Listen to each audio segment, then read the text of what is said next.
live video edition of the Special Chronicles show. This is episode 337. And if you want to download the audio podcast, you can go to specialchronicles.com/show. That in the description below here, as well as on the screen that you see right below where I'm pointing here, you can go there to get all the information on how to listen, subscribe to the show, and all the episodes are all posted there. Specialchronicles.com/show. And if you want to text in your feedback, you can text in to feedback@specialchronicles.com. Oops, I hit it there. There we go. Right below, somewhere there. One of those buttons there. Feedback@specialchronicles.com if you want to text in your feedback. And here we go. Let's go ahead and press record. And the audio podcast, folks, if you are watching the video, will be up within the next day or two. So you can stay subscribed for that. Or driving or whatever you do when you listen to podcasts. Anything. You're listening to episode 337 of the Special Chronicles show. This is Special Chronicles, giving respect and a voice to people with special needs. Podcasting since 2008. This is the show where we're broadcasting disability stories from an insider's perspective, and we are giving a voice to people with special needs. This is your weekly guide to find and joy, acceptance, and inclusion. I shudder thinking how the world can be so cruel. Lend my voice to those who can't. It's time we try, it's time we care, it's time we stand. It starts with a voice. Good morning, good afternoon, or good evening, and welcome back to the Special Chronicles show. It's Daniel, your host and founder of Special Chronicles, and a Southern Tribal International Global Messenger with Special Olympics. I'm still mentioning that on top of the show, but we're so excited for a new show. It's been about a month since I last recorded, since getting back from Abu Dhabi from the 2019 World Games and Special Olympics, and you can listen to the last episode to kind of hear a recap of those adventures in the UAE. But on the program today, so excited to welcome Deborah Wu from Wu Global Impact, and got connected with her. My mom actually had hold an interview with you, Deborah. But welcome to Special Chronicles. Thank you. I'm very excited and honored to be here. I can't believe you've done 337 shows. That's impressive. Yeah. That's impressive. Since 2008. Yes. Yeah. Wow. For the past 10 years. That is impressive. So, for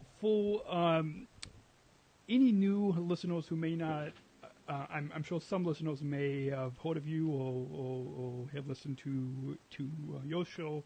But for any new listeners, why don't you introduce yourself and tell us your connection to the special needs community? Well, I have multiple connections now, and so I'm going to start with my first and sort of my most important connection was 31 years ago, almost 32 years ago, this Friday, my daughter was born, and she was my first child. And when she was born, I remember right after she was born, they gave me her, I was holding her, and I had this little thought in my head that said, she looks like she has Down syndrome. And I remember thinking, what is that?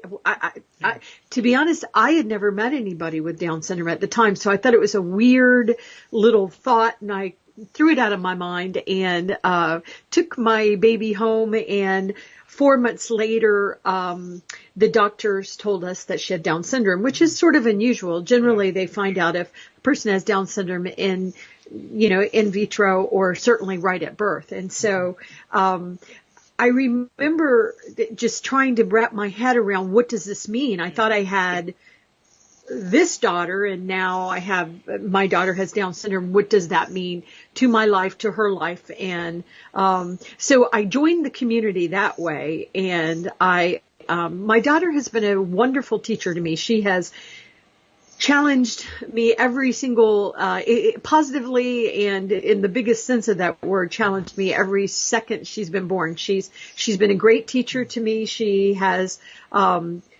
she's a very complex individual. Mm-hmm. So I always think it's interesting when you say something like a person, she has Down syndrome, and people assume they know exactly who she is. Mm-hmm. You don't know who she is. She's a very dynamic, multi-dimensional personality. She's just a very interesting person.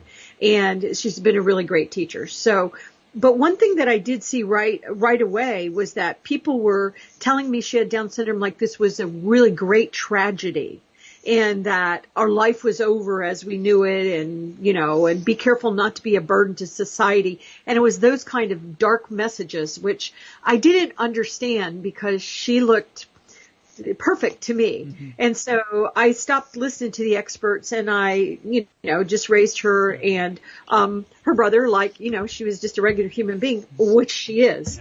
And so when we were in Florida at the time, and then we moved to Virginia, I was in the banking industry for many years. And when she hit started going to middle school, I started hearing this again, what she couldn't do. She couldn't add value to the workforce. When she became an adult, pretty much there was nothing that she was going to be she would add no value to society. And I just thought that was really ridiculous. And so I decided to create my first company, Tech Access. And I know we'll talk about that a little bit more. But as I've lived my life and met all these amazing individuals with disabilities, and realized that I also, like most people, can identify under the Americans with Disabilities Act. I struggle with, sometimes it is a struggle with depression and with anxiety and with ADHD. Still, I was not prepared for the next person to join the disability community, which was my husband. My husband of 37 years, a few years ago, was diagnosed with dementia. Mm-hmm. And that one actually frightened me because, once again, there's a lot we don't know about dementia and Alzheimer's, and a lot of people are becoming disabled as we age and we live our beautiful lives. So, and then, of course, I realized that I actually knew a lot of people with disabilities. I have nephews that have autism. I have a nephew with autism that just got a job at Ernst & Young. Yay! So I really realized that, people are people. We can put labels on them all day long, but people are people. So. Awesome. So, your company, Global Communications, or I guess now you rebranded to Woo Global Impact. Can you tell us a little bit about the backstory of how did this get started, and when did it? Yes. When did you begin the company? Okay, and I'm going to start with the company before that, Tech Access, only because Tech Access is part of why I created Rue Global Impact. And thank you for, I am rebranding the company from Rue Global Communications, and I'll tell you why. But around the time when I was being told that my daughter, if she could join the workforce, the best that I could hope that she could do is bring in shopping carts from Walmart or Target. I'm like, really? That's your reach goal for her? She's so creative and talented. She's an artist, and she loves to sing. I was just really surprised of the low expectations for her. And so I created a company called Tech Access. And what we did were we helped government and corporations make sure that their websites were fully accessible to Section 508. And And at the time, there were very few companies that were hiring people with disabilities. And so I thought, I wanted to create a company, a technology company, because I know technology, that employed people with disabilities. And so I thought, well, who better to tell you whether or not a website works for their disability than the person with that specific disability that might be using assistive technology like screen readers. And so I created that company. I had many, many technologists with disabilities working for us. We had wonderful successes. We also had lots of failures. It's hard to, keep a company thriving. And then the financial crisis came and really stomped all over the company. But so I merged the company with another company, and I stayed there for about 18 months. And then I thought, this is too small what I'm doing now. I want to do something bigger. And one thing I'd realized as I had my first company that were many of these corporations that were trying to do the right thing by including people with disabilities in their workforce or as customers, they weren't talking about it. And so I thought we need to have a company like Group Global Impact that, and I'll talk in a minute about why I changed the name, but that will really help tell the stories of what these multinational corporations and national corporations are doing to truly include people with disabilities. Don't look at us as charity or pity, but what are you doing to really understand the value that individuals with disabilities can bring to your workforce? And also, don't ignore us as your customers, because we've got a lot of us that are part of this community, and you're going to lose a lot of money if you really do not include us. And so I first named the company Rue Global Communications, but I found that when I was dealing with the really large corporations, the marketing team sometimes would get a little territorial, and they would be like, oh, no, we know what to do, when if you knew what to do, you should do it, because you're not doing it. But so I decided to change the name to Rue Global Impact, because what we're about at Rue Global Impact is telling the stories of the corporations, the organizations, the UN agencies, the education institutions that are truly including people with disabilities, and really including our community and understanding that we're a diverse community, we're a huge community, and that we do add value. So stop discounting and just start treating us like we're only a charity. So what are some of the companies that you and your company have worked with? We've worked with a lot of really amazing companies. We've worked with companies like AT&T. We've worked with Verizon, Atos, IBM, Microsoft. I mean, over the years, I've worked with most of the largest corporations, Accenture, Tommy Hilfiger. I know I'm leaving people out. I've worked with some of the largest, including the UN agencies, like the International Labor Organization, that has a group called, they have a working group called Global, I can't spit it out. Let's say Global Business Disability Network. Sorry, Global Business Disability Network. It's not that hard to say. Sorry. And what these are corporations, especially multinational corporations. So they're probably in the U.S., but they're in other countries as well. So they want to make sure that if a corporation is including people with disabilities in their workforce or as customers, that they're not just doing it in the United States or the United Kingdom, for example, where there are very strict laws and legislation, and in the United States will actually sue you if you don't do it. And so how do you make sure that this employment of people with disabilities is happening in the U.S., but is also happening in Bangladesh or in China or in, Singapore or in Central America? And so, I work with the large of the corporation, including Accenture, Ernst & Young. I've done a lot of work with a lot of these big corporations and multinational corporations. Cool. So, our guest today on the Special Chronicles program is Deborah Wu, the CEO of Wu Global Impact. So tell us a little bit more about the importance of your company in the mainstream society, and kind of off of that a little bit more of why you wanted to start the company. But why is it so important?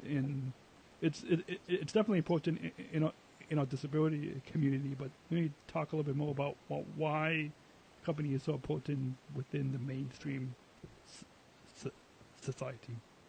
Right. And that's a great, great question too, Daniel, because what I found when I first started working in the disability community, it was in 2001, and I was really not very welcomed by the disability leaders. And it was sort of like, no, we got it. We don't need anybody else in here. And I thought, well, wait a minute. If that's true, then why are you saying that my daughter can't add any value to the workforce? And so I really think that there is the need for more of us to join these conversations, and we should be joining them, as you said, at the real conversations. And so I started having conversations about sustainable development goals. The United Nations has 17 sustainable development goals that we all want to achieve because it's about making sure our planet survives this and humans survive on the planet. Climate change, gender equality. And of those 17, 11 of them touch people with disabilities. And so I take a lot of the conversations that I'm having into the mainstream. For example, I do a lot of work with women in tech and gender equality. But I say, if we're going to have gender equality and we're on the stage talking about women being included, and you don't have women with disabilities openly in this conversation, then we're missing the point here of true diversity. So, and the AI, artificial intelligence, and the robotics and Internet of Things, we also have to be in those conversations, because to assume that a person is broken because they have a disability is ridiculous. I mean, once again, look at you. You're such a success. 337 shows. I mean, that's amazing.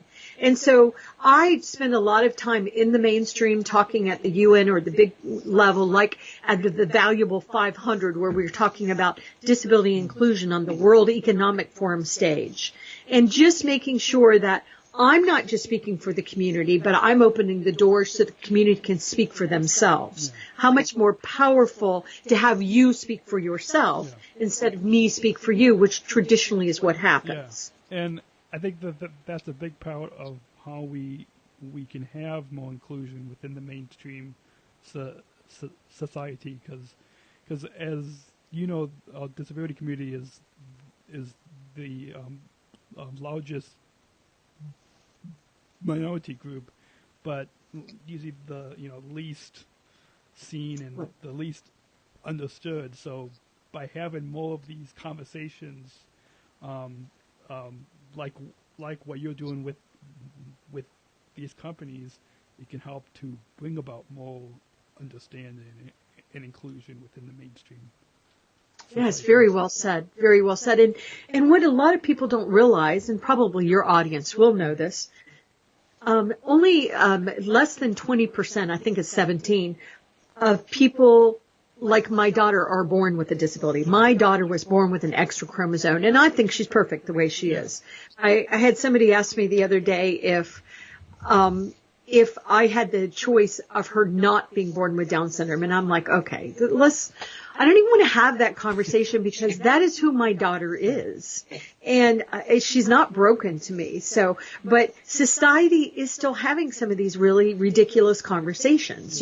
We're going to, we're going to eradicate Down syndrome, but how we're doing it is we're just encouraging women to abort their babies at a very, very early term. And I don't want to get into discussion about pro-life, pro-choice, or anything like that, but I think it's sad to think that the worst thing a person can think of is that they have a baby that has Down syndrome, because it's actually been a very beneficial thing in my life, and my daughter's life matters, and she's added a lot of value to the world. And so those are the kind of conversations I'm in, and I'm just really trying to get people to think differently about, because most of us are going to acquire a disability if we live long enough, and that's not a threat. No. It's just part of being alive.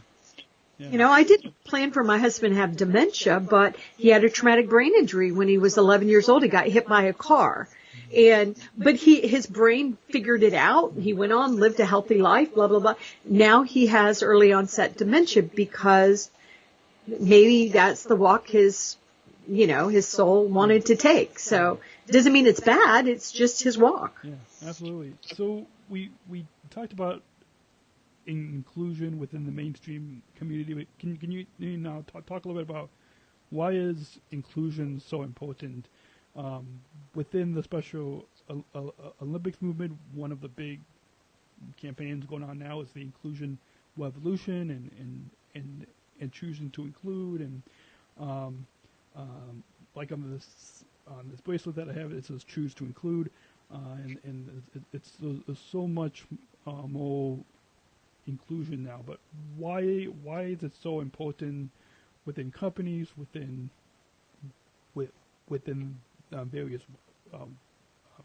employment opportunities, and just so much within our mainstream society that it's so important for inclusion? And we'll get into a little bit more about a recent book that you wrote about inclusion, Brandon. But before we talk about that, we need to talk a little bit about why inclusion is so important. Yeah, and that's such a great question too, Daniel. You're such a good interviewer because these are powerful questions. And I do want to do a shout out to Special Olympics. Special Olympics has been a gift to our family. My daughter has participated in swimming and softball and basketball and her favorite cheerleading. And I just am so grateful to everything that Special Olympics has done for my family. So, and I agree. I sort of moved away from just using, I started using the word inclusion as well, because a lot of people are moving to that word in our world. But, what we see is when a workforce, for example, if we're just looking at this from the perspective of employment, when we look at a workforce and it's not diverse, that workforce is not as innovative and it's not creative. So let me give you a story. And this is an older story, but I love this story just because you're going to immediately see the mainstream connection here. So Canon, the Canon cameras, a lot of us know Canon. Canon, years ago, it's been about 10, 12 years ago. What they were doing, they really care about, sustainability, green, and our planet, as well as many other things. They're a really great corporation. They're headquartered in Japan, but they have locations all over the world. And so they had come to us and they were talking to us about making sure that they were complying with the laws, the Americans with Disabilities Act, the Rehabilitation Act, and things like that. But they started telling me about the story that they had out in Chicago. They had, whenever you would buy a camera and the camera would break, you would send it back to them and they would just put it in the landfill. They would just throw it in the garbage. And they were like, I think we can do better than this and we can be more sustainable. So they brought in a group of about 15 to 20 people with intellectual disabilities, and they taught them to take these cameras apart and figure out which parts of the camera was still good, which parts could just be fixed, or which parts could be gotten rid of in a better way. And so it was a success. The first year having these people working for Canon, they made like $16 to $19 million profit. They also felt good because they were taking care of our planet, sustainability. But then they noticed something. They noticed that this plant outside of Chicago, it has about 5,000 to 7,000 people. Overall, their productivity went up about 36%.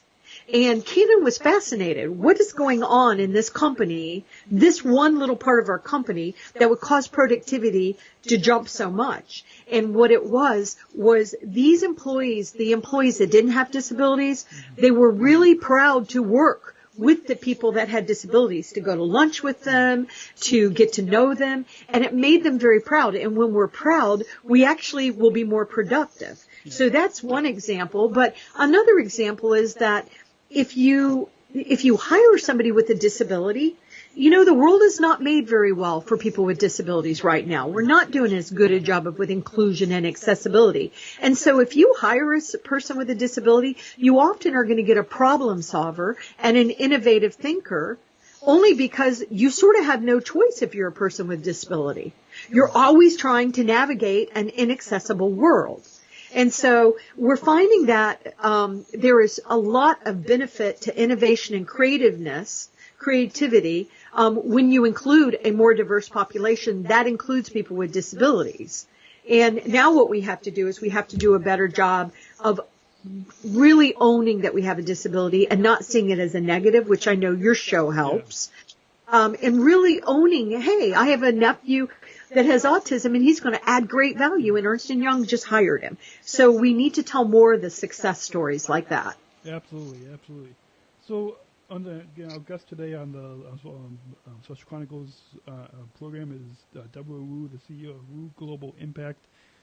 So let's move on to talk a little bit about some of the books that you have written, which I see in the background. You have product placement. Yeah. So tell us a little bit about the book that first the book that you just held up, Inclusion Branding, and then about a few of maybe highlight a few of the other books that you have written. Well, I've written 3 books, and my first book was on social media, and it was written in 2013, so it is so old and outdated. Don't buy it. I took it off just because it's outdated. Social media has changed so much in that many years. But some people are still selling them used, but that's okay. But then the next book, Human Potential at Work, and I know we'll talk about that in a second. I wrote about employment of people with disabilities, and then I thought, I still don't know. I think it's great that employers like Ernst & Young, Microsoft, and Accenture are employing people with disabilities, and many others, AT&T and Verizon. There's a lot of good efforts happening, but I don't see the corporations talking about it in ways that are meaningful enough. And so I wrote Inclusion Branding to really help a corporation. It's really geared to corporations, but to really help them understand that it is important to society that you tell us what you're doing. You tell us how you're making your products and your services accessible to customers with disabilities, that you tell us about why you're employing people with disabilities, but not only employing them, promoting them, retaining them. Tell us about what you're doing, because if you don't tell us, we can't reward you as a community. And as you said, we're the largest minority group after women. We have over 1 billion people just that have disabilities. So if we really came together and we said, well, I'm going to actually do business with this company over this company because they're supporting people with disabilities, and I am a person with disability, I love a person with disability, or maybe I don't even know a person with a disability, but I care about society being inclusive. That's what the book was about. Telling corporations to tell us your stories so our community can get behind you and support you. But if we don't know the stories, we can't support you. We can't get behind you. So why is your Inclusion Branding book so important for these corporations, or I guess for anybody who picks up a copy? And we'll put links in the show notes on specialchronicles.com if people want to pick up any of your books. But why is it so important, and what have you seen has been the global impact from your readers? Well, what I saw was, once again, I saw that we were starting to make some progress. We still got a lot of work to do, but we're making progress. But when I would ask, speaking of my second book, Human Potential at Work, I was following corporations from around the world talking about their efforts to employ people with disabilities. But when I ask about 10 different U.S. corporations to be in the book to talk about the efforts they'd made to include people with disabilities, they didn't want to be in the book. And I said, why don't you want to be in the book? And they said, well, it makes us a target. We haven't done enough. Maybe the community will come and sue us because we haven't done, and they're afraid. And I thought, this is bad. And so, it it took me 2 years to write that book for a lot of different reasons. But at the end of that book, right before I was going to print, I actually had 7 different U.S. companies say, okay, all right, we want to be in the book. Because what they were, for a while, they were like hiding. Yeah. Maybe if I hide, nobody will notice I'm here. But no, we are suing. We are suing people for not making your websites accessible, not making your online stores accessible. You are being sued by society. You're being sued if you aren't hiring people with disabilities or you're mistreating them, blah, blah, blah. So I wanted to write a book to help them understand that you've got to tell these stories, but you should tell them in a meaningful way, and don't fall into the mistake of using people with disabilities as inspirational porn or, things like that. It's like, oh, aren't we great? Oh, look, we hired this one person with Down syndrome. Yay! No. Understand that all disabilities are on a spectrum. All disabilities. You can't assume that you've met one person with autism, so you know every single person with autism. You can't assume that with Down syndrome or CP or MS or MD or any other disability, including mental health disabilities. And so already many people with disabilities are working in these corporations, but we're not owning who we are, and the companies are not having broad enough conversations about the advantages that these people with disabilities are bringing to their workforce. And so that's why I thought it was so important, and nobody had ever written about it. Yeah. And so now that I've started telling the stories and I encouraged people to think about it in that, yes, I'm telling these stories from the perspective of my beloved community, the community of people with disabilities, but you can actually take these techniques and you can apply it to other communities. Asian Americans, African Americans, LGBT, whatever lens you're looking at. You can use these tips to engage with your community, but of course I used all of the examples were people with disabilities, and to stop assuming we can't add value. It's ridiculous. Yeah. So have you found that mainly just people in various big companies have read your book on inclusion, Brandon, or has there been anybody else that have read the book as well? Well, I wrote the book for corporations, and it was funny as my editor was working with me.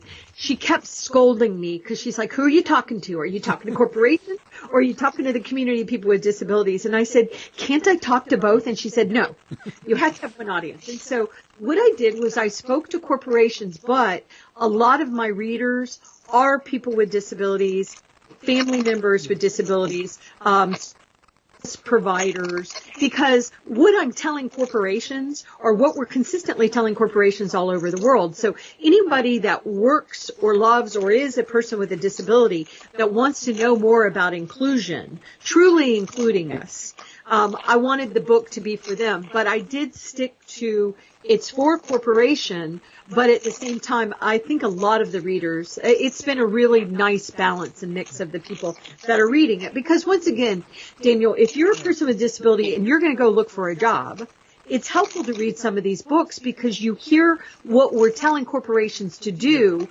to make sure they're in hiring an inclusive workforce, which must include people with disabilities or it's not inclusive. Yeah, absolutely. So I'll definitely make sure to include links to your books on Amazon.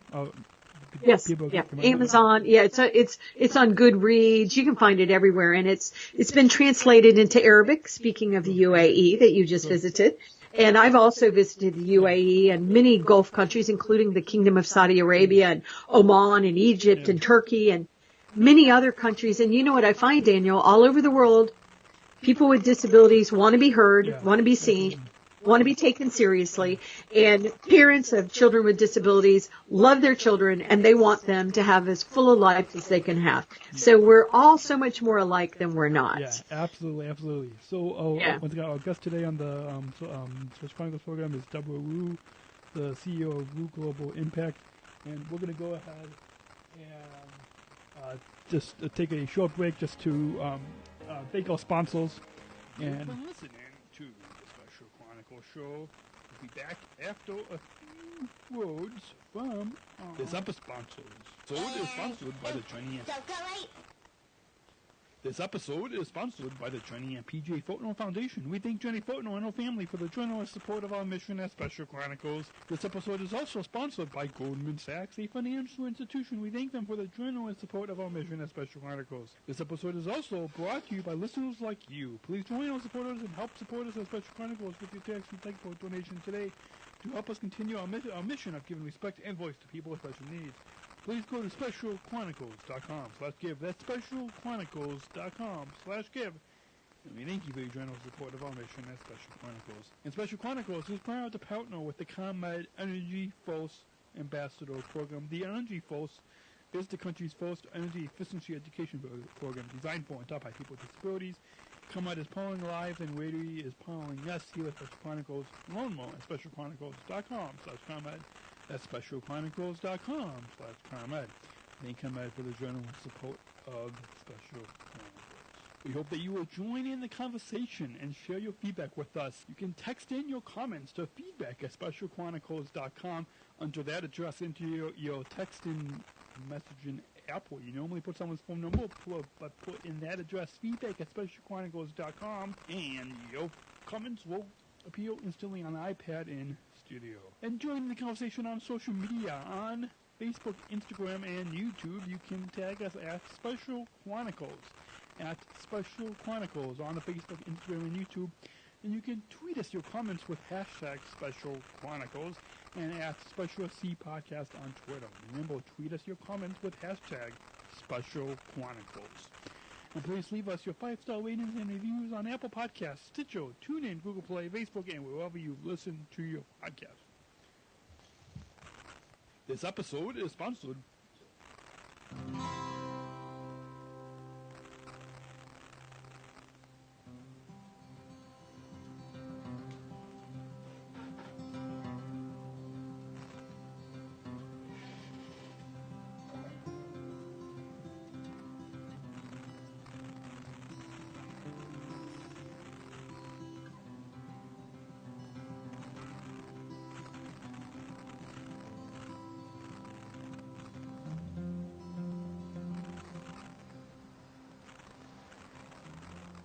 We are not just athletes.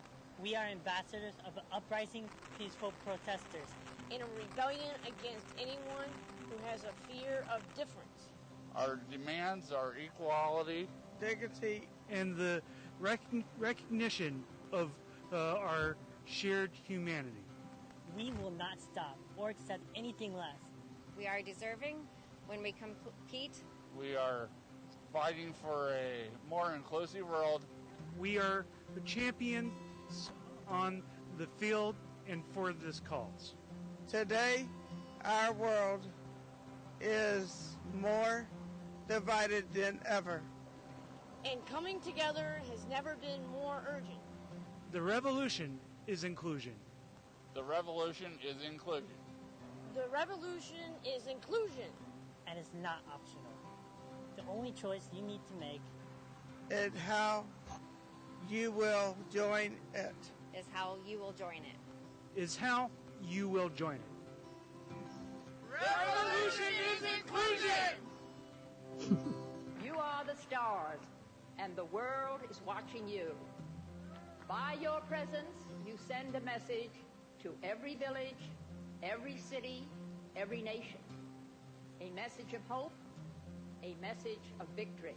The days of separation and segregation are over. Join us and sign the Inclusion Pledge today at jointherevolution.org. That's jointherevolution.org.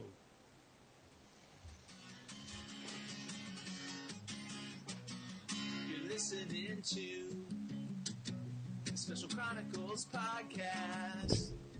And here's your host. This is Daniel, host and founder of Special Chronicles and a Southern Tribal International Global Messenger of Special Olympics. Our guest today is Deborah Wu, the CEO of Wu Global Impact, and we were just talking about your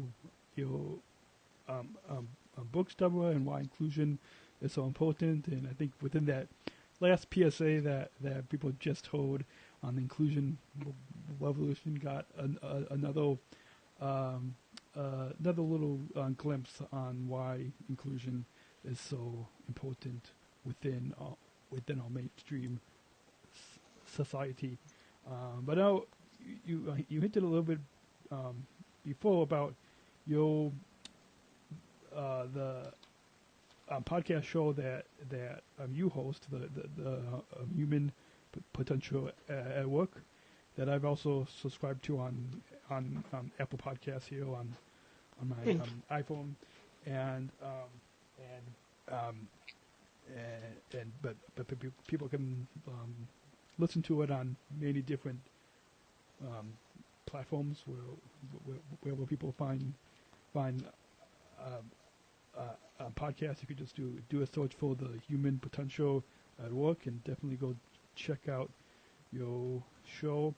But tell us a little bit about how you came up with the name for your show, and when you started this podcast, and a little bit about the guests that you have on and topics that you talk about, and the impact that your show is making. Thank you, Daniel. And I'm going to subscribe to yours too, and I'm looking forward to having you on my show. So I started it in November 2015, and it's a weekly show like yours, and we have been I'm at about 155 episodes. So way behind you, but that's okay too. It's we need all this content. We need all these different voices. And so the reason why I called it Human Potential at Work is sort of the reason why we need this revolution, because I just felt often that people were treating my daughter and my friends with disabilities like they were different, and almost sometimes like they weren't human. And so I just I think human potential, having that in there was so important. And then I did a play on words of saying human potential at work. Even though a lot of times we are talking about employment, we're not always talking about it. And so I just wanted to do a play on the words. And so my guests, I've had some amazing guests, just like you, Daniel. You've had just some amazing guests, but I've had, CEOs on there. I've had the CEO of Tommy Hilfiger, Gary Scheinbaum. I recently had the president of Siemens, Ron Newhouser. I've had Vince Cerf, who's one of the fathers of the internet. I've just had a lot of really amazing people. I've had actors with disabilities on the show. I've had a lot of individuals with disabilities on the show that are entrepreneurs, or they're doing something amazing. And they're, once again, to make sure their voices can be heard.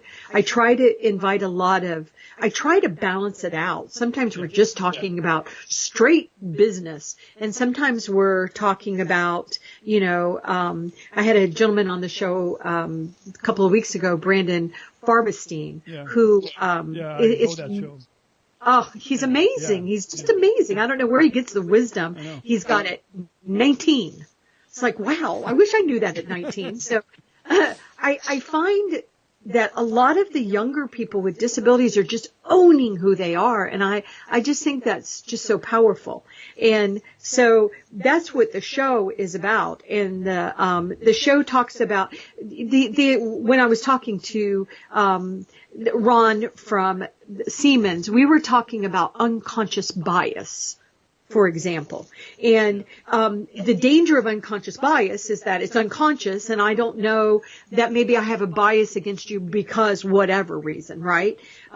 Because you're white, because you're black, because you love somebody, whatever unconscious things. Maybe I'm from the South, the United States, in the South. I'm from Florida.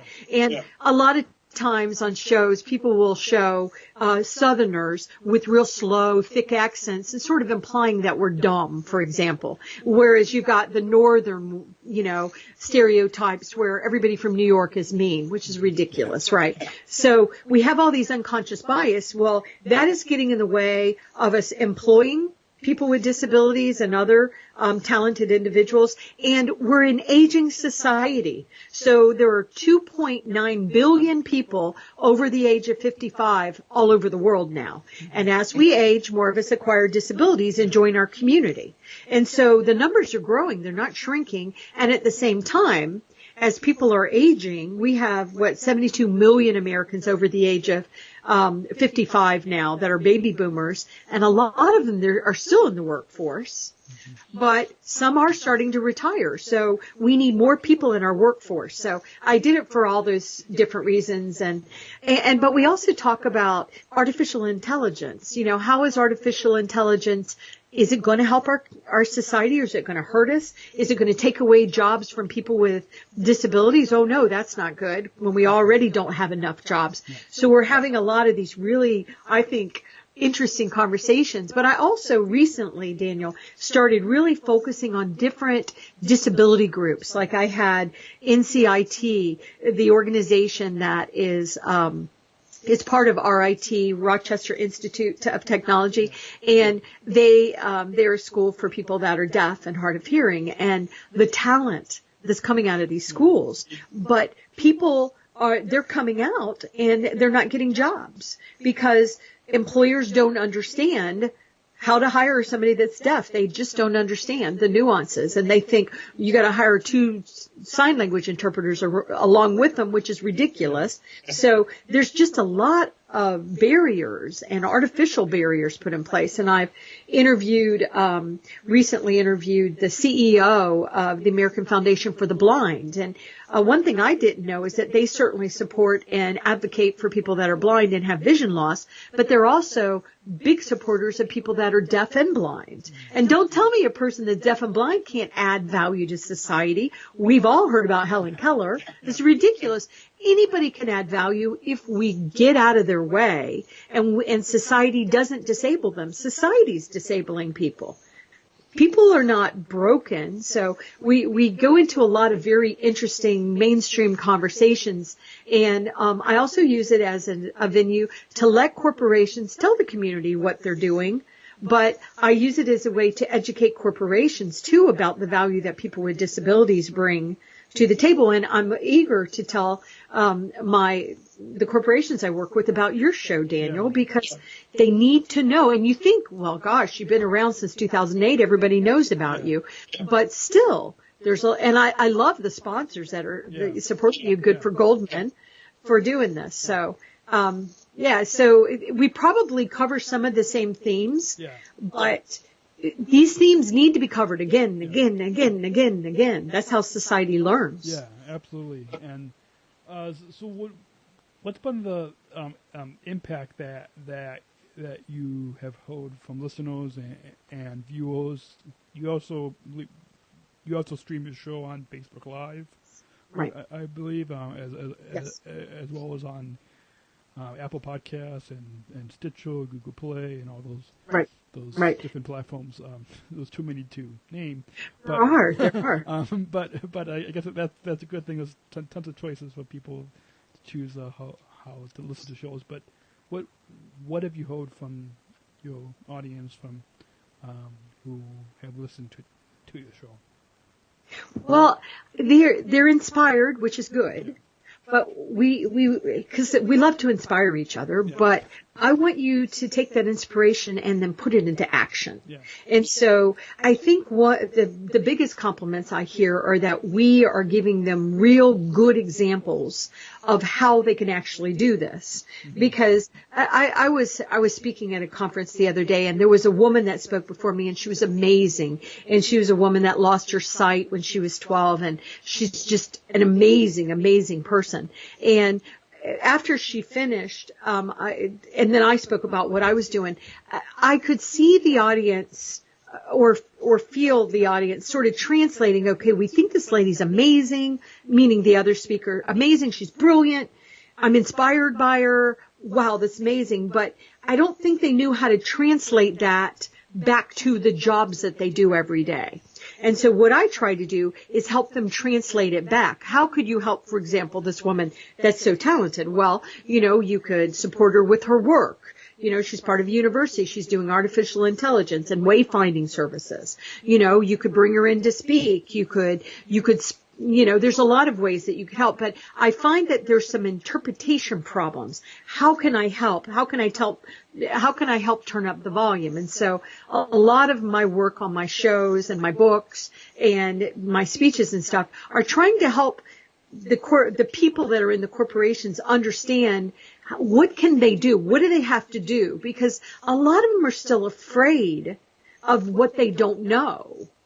I remember one time, Daniel, I did a speech and it was, somebody came up with this clever title and it was like, Mythbusters instead of Ghostbusters, Mythbusters of hiring people with disabilities. And I said, well, one myth is you can't fire somebody with a disability. Yeah. Well, you can fire people with disabilities. I would hope that you would give them the same, if not maybe even a little bit more of a chance if they're having performance problems, working with them. But you would follow all of the same steps that you would follow with any other person, because people with disabilities are people. Yeah. So there's a lot of myths, there's a lot of fears, there's a lot of still misunderstandings about truly including this community. And that's what we try to do in the show and the books. Awesome. Well, our guest today on the Special Chronicles program is Deborah Wu, the CEO of Wu Global Impact, and we just talked a little bit about your podcast that folks can go subscribe to. So the same place where you all, if you all subscribe to this program, just go and do a search for the Human Potential at Work. Right? Thank you, Daniel. Yeah. Yes, and I appreciate that. As you well know, Daniel, subscribing to our programs, sponsoring our programs, allow us to keep doing the work. And so it's really, I really liked hearing the sponsors that are sponsoring your work, because why should we expect you to do all this work? Because it is a lot of work. Yeah. And you do it for free because you are adding value to society. Yeah. You should be paid for that value, just like any other person. Yeah. So it's very important to subscribe and do reviews and those. Yes, absolutely. So you mentioned a bit earlier about the axschat.com. Can you tell us a little bit about this Twitter chat and the topics that you tweet about, and when this happens, and how our listeners can join in and tweet along with you with this Twitter chat? Yes, Access Chat. But it's spelled like Daniel said. It's AXS Chat, and the reason why we made up the name instead of did Access, ACCESS, was because somebody else was already using that. We didn't want to step all over them. So we call it axschat.com. And we do it every Tuesday. And it is an international chat. So we do it every Tuesday at 8 p.m. London time, which for me, I live in Virginia, is 3 p.m. in the United States. It would be 2 p.m. where you live. You're in Central Time. And we do it every single Tuesday. We've been doing it since November 2014, every single Tuesday, every Tuesday. And it is one of the largest tweet chats in the world. And we talk about accessibility, disability inclusion, and empowerment of people with disabilities. And we really, it's more of a technical show than my show, Human Potential at Work. We will talk about, how do you make your website accessible for people with disabilities? We'll talk about inclusive design. We just had the COO of Be My Eyes, which is an app that was created. That's an amazing app. It's an app that was created and is free for everybody, but it's free for people that are blind or vision impaired.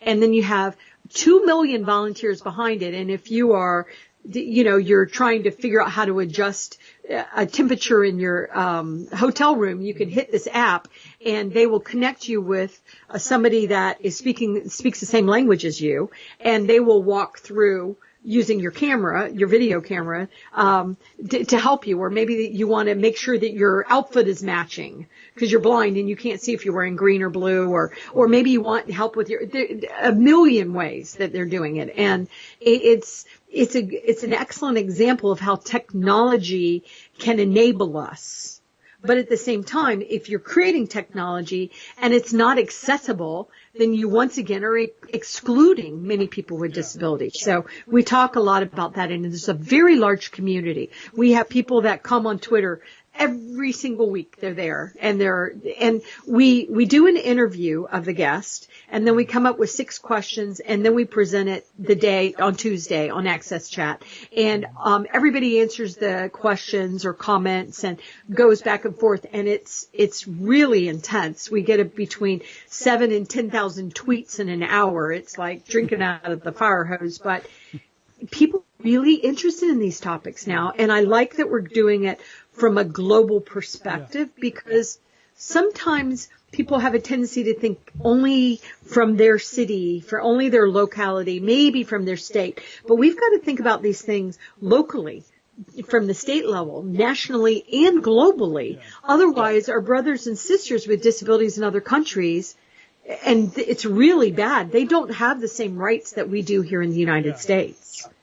And we can't do that. We got to be fair. We got to make sure, once again, you were just in the UAE. We got to make sure that people with disabilities in the UAE and in the Kingdom of Saudi Arabia and other countries are included as well. And that's the legacy that we have, you know, as our community too. Yeah. Like I know, like in the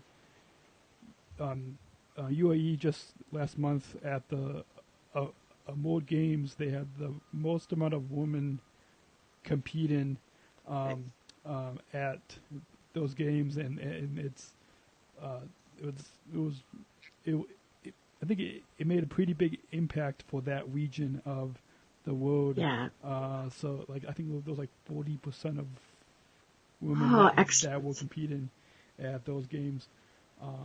So is this Twitter chat just on Twitter, or do you also record audio or video? Like, do you also live? Yeah, we do. Yeah, we do. We record a video, and we record it using Blue Jeans. We used to do it with Skype, but now we're using Blue Jeans. So we'll do a video recording on a Friday, and then we caption it, because it's got to be accessible. So we caption it and do a transcription, and then we post it on Access Chat. And that way the community can watch the video and familiarize themselves with the interview so they understand the guest, and then they get the questions, and then we're all prepared to do the tweet chat. Or you don't have to do that. You can actually just join it, live, and you can just answer the questions as they come up.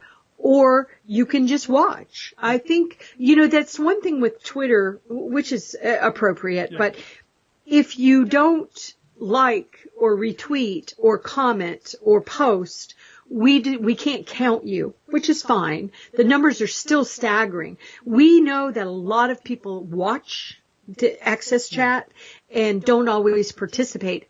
And we have a feeling, just because we're being told this, many of them are corporations. And I'll ask them when people say, "Oh yeah, I watch it every week," and I watch and I said, "Well, why don't you join it?" And they're like, "Well, I don't want to say something stupid." Well, you know what? I think we got to be kinder to each other and say, why don't we learn from each other and assume positive intent, and it'd be a safe place that you can join. You don't have to worry that somebody's going to judge you, but, a lot of people worry about that. But we've had some really interesting conversations on Access Chat. So,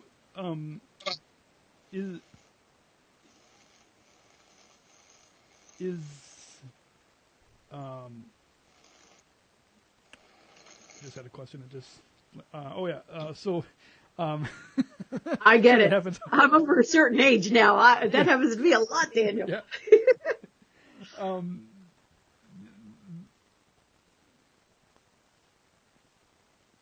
What's been the impact that you have seen from these Twitter chats, and what have you heard from people who have been joining in the conversation with you?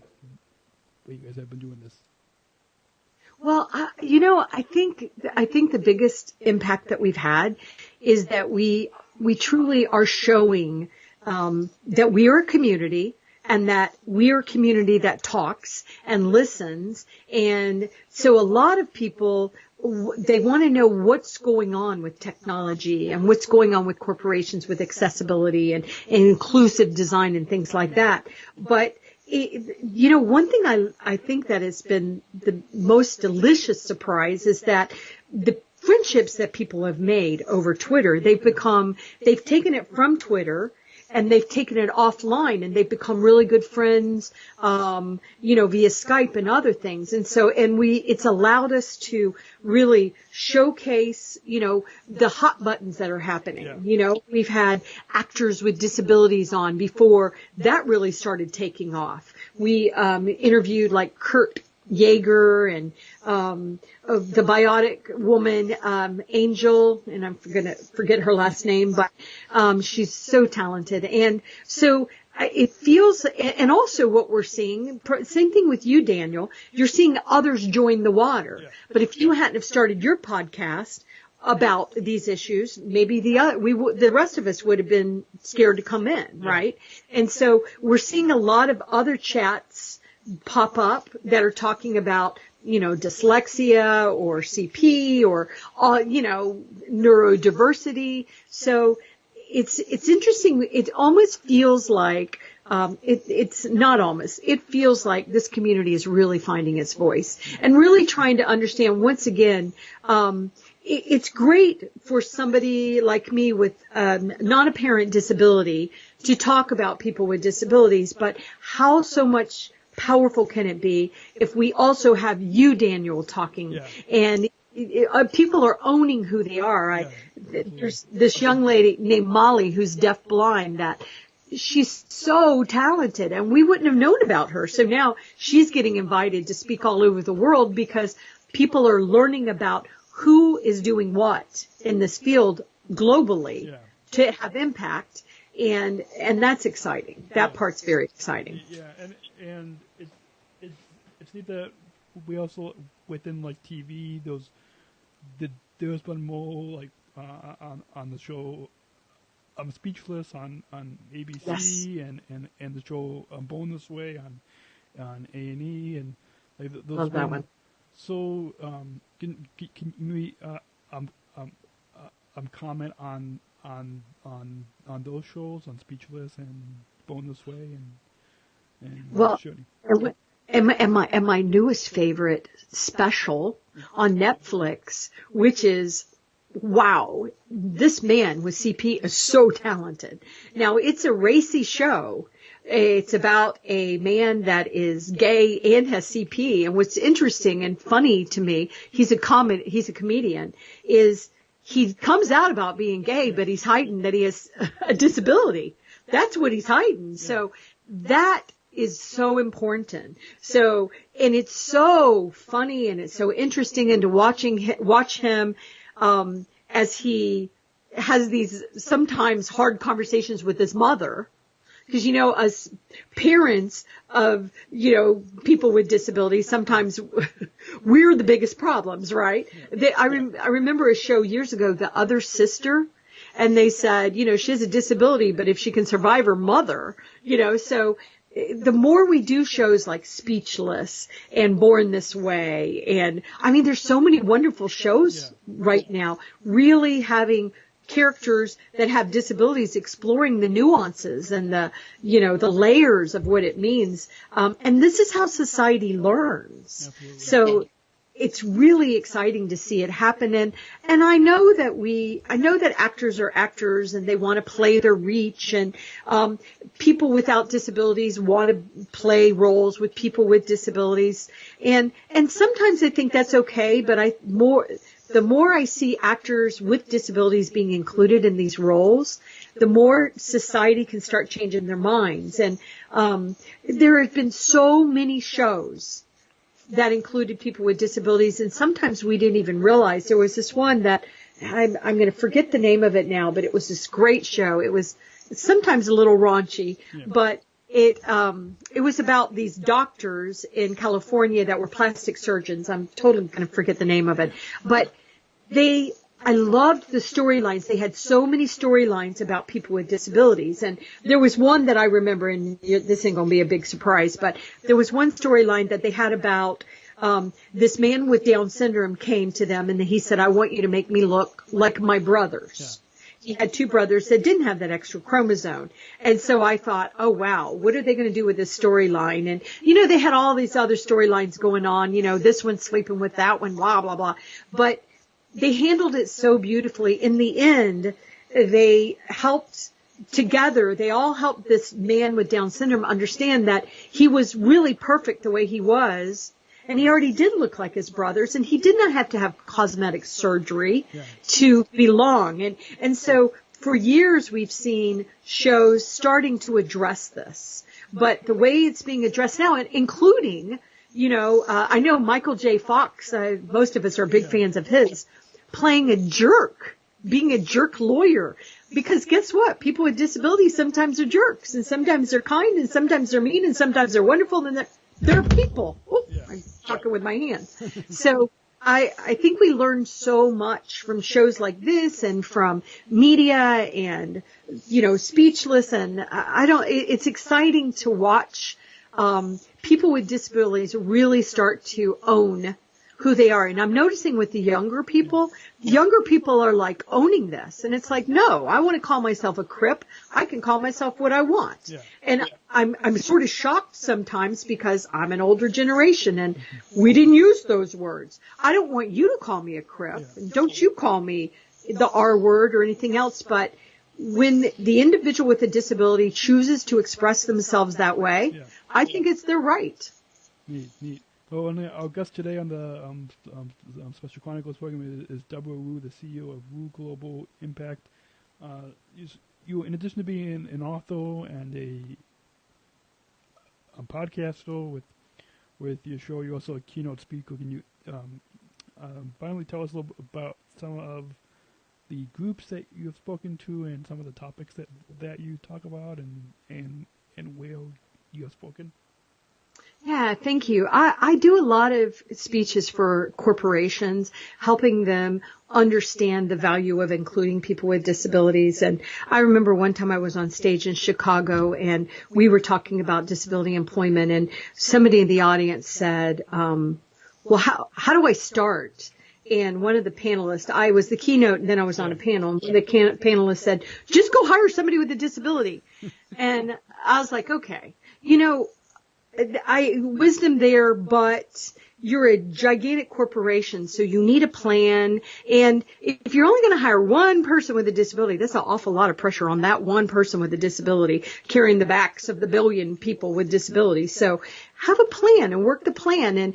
And so we talk about the steps that they have to do to truly include people with disabilities as employees and as customers, and all the moving parts and the nuances, the accommodations.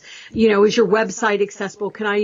What if I need an accommodation during my, the interview? What if I need an accommodation after I'm working for you? So we talk about that. But I also do a lot of speeches for the United Nations agencies, and I've had governments bring me over. The government of Egypt has brought me over a couple of times to talk to them. I've talked to the government of Turkey. The Kingdom of Saudi Arabia brought me over to talk about including people with disabilities, but also making sure that women and mothers knew how to fight and, advocate for their children with disabilities. But I would say one of the most, the one that I was so excited but also terrified about was when the President of the United Nations invited me to speak before the Committee of State Parties. So I got to speak to all of the countries, and I was really encouraging the audience to stop funding programs to help people with disabilities that don't include employment outcomes. Because if we can't work and pay our bills and be independent, then it's just charity. So stop saying, oh, we're going to put an internship together, and then the internship, you do it for free, you do everything they tell you, and then there's no job at the end of it. It's very frustrating for people with disabilities. So that was a real blessing, and I've gotten to speak all over the world, and it's so interesting listening to other countries. I'll give you an example. When I was speaking in Turkey, obviously I don't speak Turkish. I only speak English. And so they were having the program in Turkish since it is in Turkey. And so at the end of the program, they were doing a video report of what did you get from the conference? What could we do better? And blah, blah, blah. And so they were speaking in Turkish, and all of a sudden most of the crowd turned and looked at me. And so I knew something was said about me, but I had to wait for the translation. And a woman said, I've never been told that my daughter born with a disability could be a blessing in my life. She said, I've just never heard this perspective of what you say your daughter has taught you and what you've learned, and you changed your life work because of her. And it brought tears to my eyes, because I thought, that's so sad that she hasn't heard that. But we still have a lot of work to do. And we as Americans have a lot of work to do to make sure, once again, we're taking care of our brothers and sisters with disabilities all over the world, because they don't have the same. We're way behind. Yeah. We got so much work to do to truly include people with disabilities, but you start leaving our borders and going to other countries, especially developing countries, and it's not good. It's not good. So, how can our listeners connect and follow you on social media and your website and thank you, Daniel. Well, I've tried to be consistent. So on all of social media, I'm Deborah Ruh, DeBraruh. So I'm on Twitter that way. I'm on Instagram that way. I'm on Pinterest. I'm on LinkedIn. I'm on Facebook, and then also Ruh Global, RUH Global, GLOBAL. Where I'm also on all those. And then our website is www.ruhglobal.com, which is ruhglobal.com. And it was funny. When I started this company, Daniel, I wasn't sure what I wanted to name it, so I thought, shoot, I'm going to just do my last name and I'll throw global, because I knew I wanted to continue to have international conversations.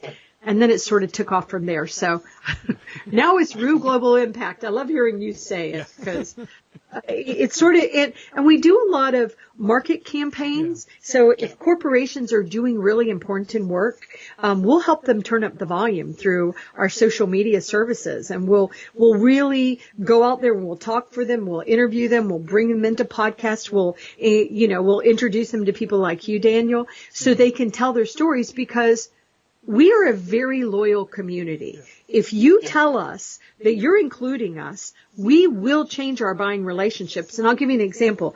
I used to shop with this very well-known pharmacy in the United States, and I shopped with them for 25 years. And I'm the type of customer you want, because I wouldn't go there just for pharmacy. Yeah. I would go inside and I would walk through the entire store all the way back to the pharmacy counter, that's in the very back of the store. Why it's in the back of the store? Because they want people like me to pick up items all the way in and all the way out. So that's what I would impulse buy, all the way through and all the way back out. And so, but then I heard that Walgreens was hiring, people with intellectual disabilities, and they had a real commitment to inclusion of people with disabilities. And so I changed. I left that company and I moved my business to Walgreens, and I wrote a letter to the CEO of Walgreens and the other company telling them I loved them, but I was leaving them because I had to go with Walgreens because they were supporting people with disabilities. This other company now is doing a much better job. And I'm not saying it was because of me, but the more as consumers we say, I expect you to hire people with disabilities, and I expect you to hire people with physical disabilities, so that I know that you're doing it. I want you including people with physical disabilities in your marketing, because I want to know that you consciously included us. And, and then of course, there is the hidden and the invisible disabilities as well. But sometimes we need the visual cues to know you deliberately included us, like Target. Yeah. Target does a good job of using models with disabilities in their ads. Mm-hmm. Awesome. Well, make sure to include links to all of your social media and your website and your all three of your books and your podcast on specialchronicles.com for episode 337. So before we let you get back to the rest of your evening, is there any final thoughts on your overall time here today on Special Chronicles that you want to share with our listeners? Yes, I would say this. Don't let anybody tell you you can't do it. Don't let anybody get in your way. Find your voice. Follow Daniel's example. Follow my example. Do your own podcast. And make sure, like Daniel said, people are consuming this data in a lot of different ways now. So you got to be on everything. You got to do it on Facebook, but we have to walk the walk, blah, blah, blah.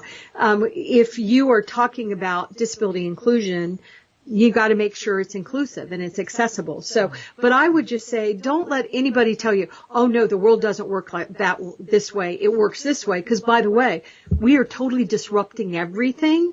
Everything's up for grabs.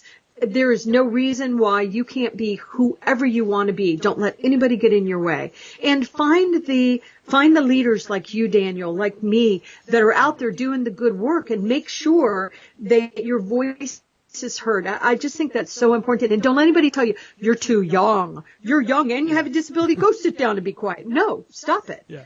Have your voice be heard. Own your own language. Own who you are. And carve the way from the people behind you and in front of you. Absolutely. Absolutely. So once again, our guest today has been Deborah Wu, the CEO of Wu Global Impact. It's been I've enjoyed talking to you, Deborah, and looking forward to talking to you again on when we flip the. Can I feature you? We're going to flip it. When we flip the mics. I hope I can do as good a job as you did, though, Daniel. You set the bar high. So. Yeah. And we'll be sure to, whenever we have Daniel on my show, we'll give all of my audience a link to this show so they can see that, and then Daniel and I can continue the conversation. Yeah. It would be great to continue the conversation. So we hope that you will join in the conversation and share your feedback with us. You can text in your comments to feedback@specialchronicles.com. Under that address, into your text-in messaging app where you normally put someone's phone number, but put in that address, feedback@specialchronicles.com, and your comments will appear instantly on iPad in studio. And join the conversation on social media on Facebook, Instagram, and YouTube. You can tag us at Special Chronicles, on the Facebook, Instagram, and YouTube.